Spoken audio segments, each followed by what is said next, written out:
Broadcast as we talk to President Jacob Zuma as he outlined his State of the Nation on Thursday when he addressed the nation from Parliament. Now we'll be looking at some of the issues that he raised in his speech, but first I'd like to start with the theme. You called your speech the Year of Action 2010. Not so long ago, President Thabo Mbeki spoke about business unusual. I've been intrigued about these titles given to the speeches. What's the difference, business unusual, year of action? How do you differentiate the two? Well, the year of action, it means, it actually fits into the theme that we have been talking about.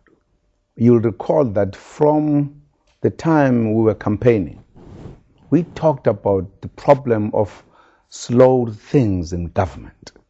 The wheel turned very slowly. And we said we will change that. We must have a government that can do things quicker, effectively. And that's a theme we've been talking about. And because I want to make the point, we are not saying it now. We said it during the elections to say we want a government that could do things quicker. We have now been sitting, and part of what I said earlier, of reconfiguring government is positioning ourselves and looking at how we could adopt a method where we work on the principle of outcomes, timelines, and everything.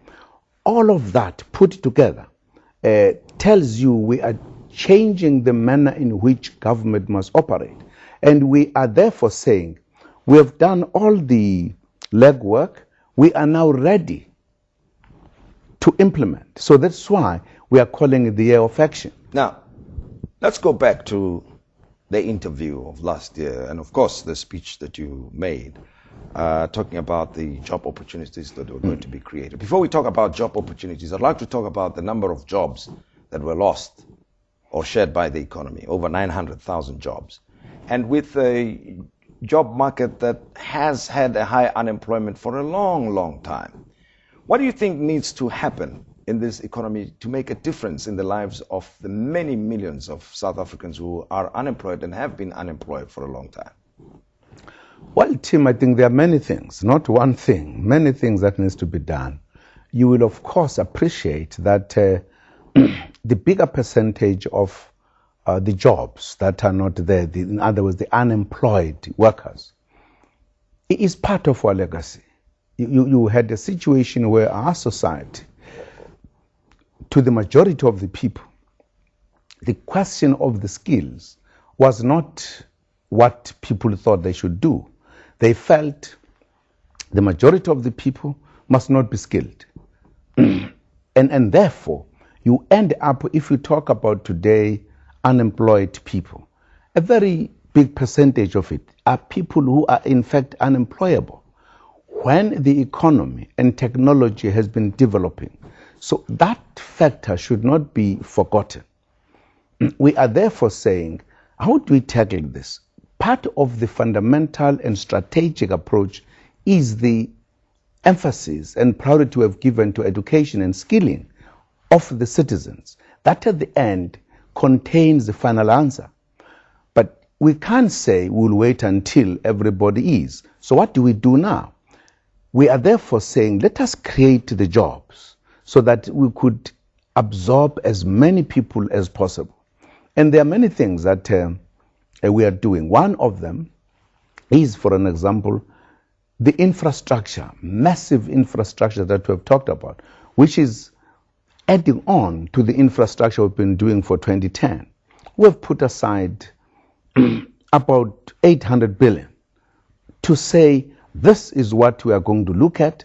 And I think that is an indication of our concrete plan that we have to ensure that we are able to absorb as much as possible of labor. Yes, it is true that during the recession, we lost 100,000 plus jobs, 900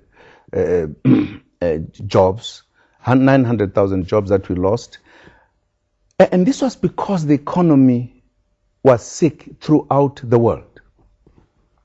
And we said At that very time, we will be, because we are faced with that situation, we will be trying to create job opportunities that we talked about. And of course, we have said now, the statistics indicate that we are now beginning to employ. We are no longer shedding. But it's a challenge that everybody should accept. It's a challenge that faces all of us. But now, there have been a range of proposals put on the table, both within government and outside government, especially within the tripartite alliance. Things like the these things have been proposed to restructure the economy. Nationalisation on one hand, inflation targeting, nationalisation of the Reserve Bank, labour broking should be banned. Sometimes, quite frankly, Mr. President, it can be very confusing. Say, but what exactly is going on? What does government want to do? Well, I'm sure you are not saying government exactly. We are talking with a number of people who have been speaking about these issues. Yes. Because in one instance, for instance, in the case of nationalisation, minister says something, she's in government, addressing the mining in Dabo, for instance. Yes. Then somebody outside says, no, that one's career is short-lived for those comments. What happens, Tim, is that the ANC has a traditional way of developing policy. Whenever we go to the ANC National Conference, we have first a national policy conference where we debate issues, put them on the agenda. They are discussed by the branches and discussed by the provinces and finally the national. There is no shortcut to policy in the ANC. You can't, because we have got views today, and say, this is now policy. But of course, individuals could raise issues to say, we think this issue must be the issue that must be considered. It must, of necessity, get into the conveyor belt of the policy formulation in the ANC. You can't say an issue that has not gone through that process, then it is policy, because you feel very strong about. But it is important for people to articulate that.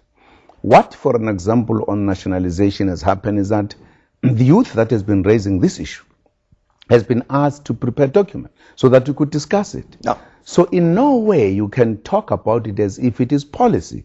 So when the minister says there is no policy on this issue, he's saying because there isn't any policy that has been adopted by the ANC to the government, and therefore the government kind of policy.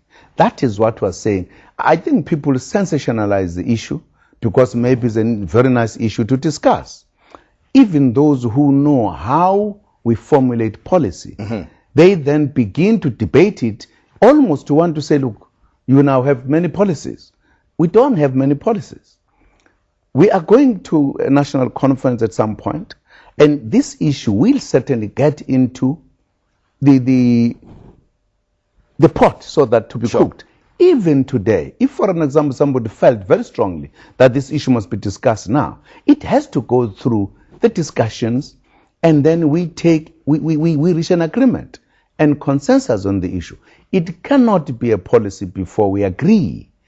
It does not also remove the fact that in the ANC documents, the Freedom Charter that is often quoted, the issue was there. But as we started in 1994, when Madiba was the president, we adopted a particular stance in terms of the issue of the mixed economic policies. However, it does not remove, particularly with an experience, people to have a view, as the Youth League has, that let this issue be discussed. Now, the question of labor broking was talk that it's going to be banned completely. Is it going to be? Now, you have got to look at what the ANC said in its last national conference. It said this issue must be looked at. You need to adjust it. You need to change it. It cannot operate as it is. But of course, COSATU, understandably, they're saying this issue must go. And you can also say that is a problem, because COSATU has a very direct experience with regard to this issue. as well as the party. But we have a conference resolution with regard to the ANC, which has said that's how this issue must be handled. Now, there are two other issues that are not that nice issues to deal with. One is that of energy, the generation thereof, and the cost implications, with Eskom suggesting that the tariffs must be increased by 35%. What's your view about Eskom's position in terms of the tariff hike first? Well, in terms of the tariff hikes, as you know, of course, that issue is quite serious, but it is always decided by the regulators. But of course, Eskom will present whatever it believes, given its own knowledge of how the issue is a challenge. But you know that I talked about that in the State of the Nation address, that we are setting up a ministerial committee to look at this, because we are saying one of the problems is that at times Eskom is a player and a referee at the same time. We are creating a situation where this area of energy, which is so important, players must come in and participate. We are therefore going to articulate how this is going to happen so that we don't have Eskom doing everything.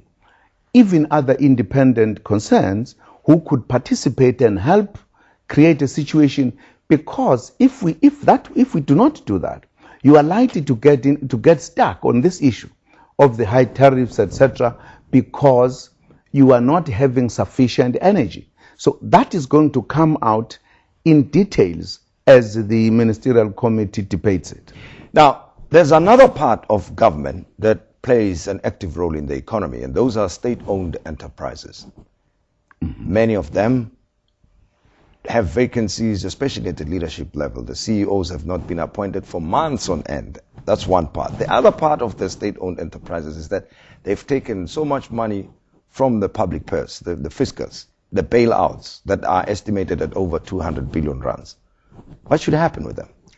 Well, you would also know that the ANC National Conference took a resolution on this issue.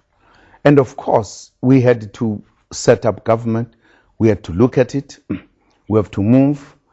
We are very clear that we needed to do something, including a review, total review, very fundamental, of the state-owned enterprises, because there are problems there that seem not to be resolvable over a period. As well as, of course, as you know, there's been leadership crisis. We are working on it to ensure that we deal with it properly. We believe that the fundamental review is important because, as you say, there has been problems, not just for now. Over a period, whether you went to South African Airways, whether you went to the Transnet, whether you went to Eskom, these problems are there. So you need to resolve them fundamentally. And we are in the process of addressing that because of its size as well. It's not going to be resolved overnight. We've got to look at a number of things and ensure that they are able to do what they're supposed to do. Do we remain with them? That is going to be, in a sense, recommendations that are going to emerge when we reach the point of review. Certainly, you cannot continue with them like that. There's a problem. That problem is of the leadership. That's a problem where we are looking at. But how quickly do you think the leaders of these institutions need to be appointed? I think they need to be appointed very quickly. Absolutely, that's true. I can't put the time frames because, again, I don't want to sit here as a minister to say as if I know exactly what need to do, because I think the fact of the matter, everybody agrees that there is a problem. You have acting positions, for an example, for a long time. Now, it's clear that we've got to move in a bigger way as government to address the issue and look at the leadership. And we are going to be doing that. Not that we are not doing anything about it. We are doing something about it. I don't think I would like now to say, look, these are the steps we are going to be taking. But certainly, we are looking at it. We are actually doing something to address that problem. President Jacob Zuma talking to us here on SABC 1 and the public radio stations of the SABC. We